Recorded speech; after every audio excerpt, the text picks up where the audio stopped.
made this chair out of 4 8-foot 2x4s. It's nothing but half lap joints, and this is regular construction grade pine. I was also able to salvage some old foam out of an old sofa seat cushion to make my seat. It is much easier to make half lap joints when all of your material is exactly the same thickness. To ensure this, I ran all of my stock through my thickness planer first. It's not 100% necessary, but it does help. When making any project that has a bunch of cuts, it's a good idea to make a cut list first, or a layout diagram. This little diagram will guide me through all of my cuts, starting with my rough cuts here on the miter saw.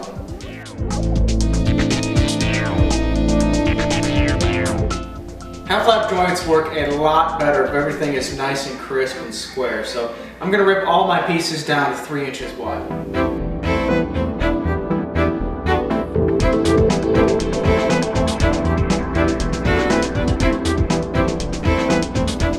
I'm going to use my tapering jig to taper both of the back legs. The taper is going to start 18 inches off the floor, and it's going to remove about 1.5 inches of material on the top of the back legs. This will give me about a 5-degree back.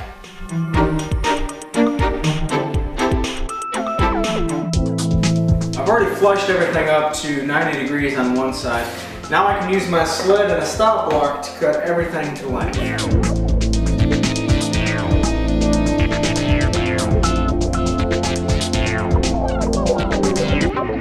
Anytime I'm making a bunch of half laps, I like to make a couple of these test blocks. Now this is just a piece of scrap that's cut off from the stock that I'm working with, and I've already used it to set the height at exactly half the thickness of my material.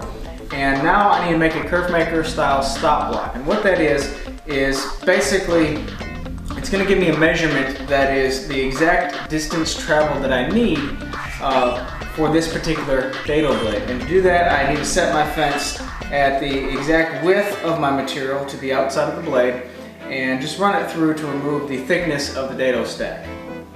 Now I can start cutting all of my half laps. I like to start with the shortest first, which is 1.5 inches here, then work my way through the cutting diagram. There will be 1.5, 3 inches, and 3 3/4 inch half laps on the ends, and a few pieces will have the 3-inch half laps on the inside. For those, I used my test piece, which gives me the perfect spacing every time. Before we make any of these half laps on the angled face of the back legs, we need to cut the top off at 90 degrees perpendicular to the angled face.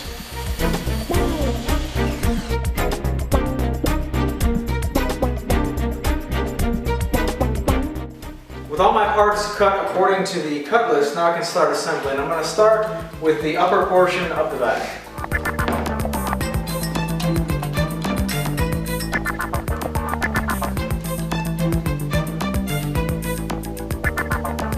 Well, this is the back of the chair so far. It's just a bunch of gluing and waiting and gluing and waiting.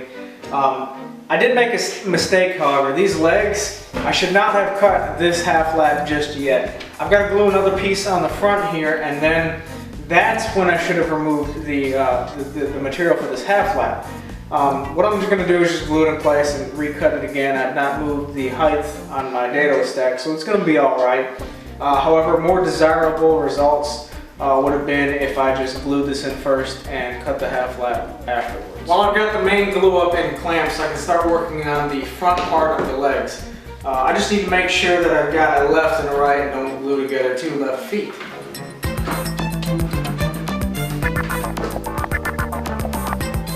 Well, the good news is it's starting to look like a chair.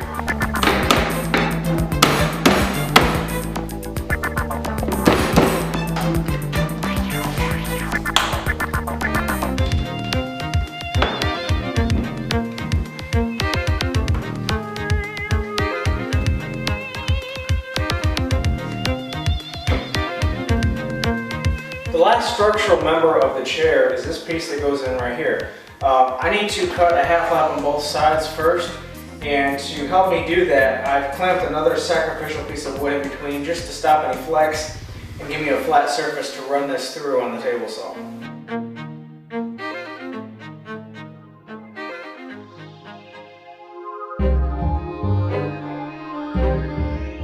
Now I can just glue this last piece into place.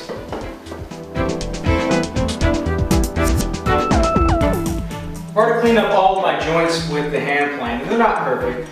But before I do any sanding, I want to drill some pocket holes on the inside to attach this piece of plywood that I'm going to use to make an upholstered seat.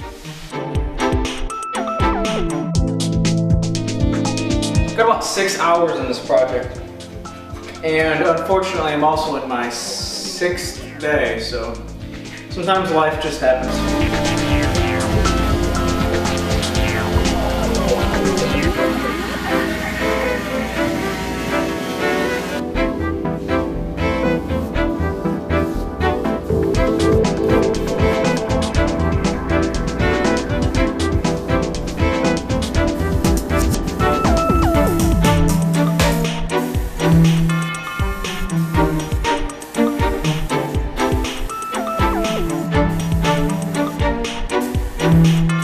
Well, the goal was to use this piece of foam to make my seat, but it's not big enough, so let's go find something.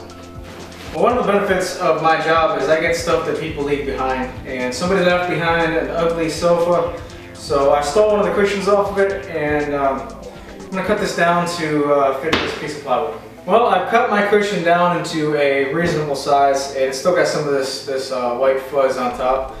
I'm not an upholsterer, so I don't know what that's called. But anyway, I'm just going to use some spray glue and glue it to my plywood.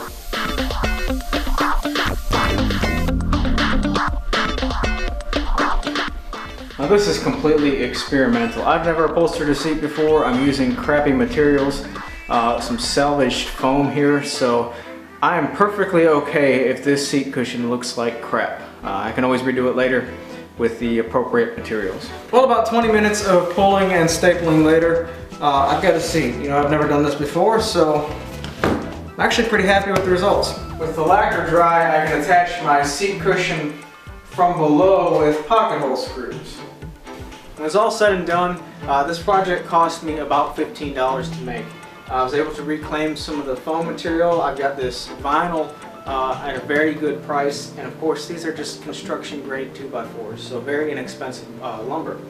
If you like this project and you want to see more like it, please subscribe to my YouTube channel. If you want a step-by-step tutorial for this project, you can also go to my website at jayscustomcreations.com. Until next time guys, thanks for watching.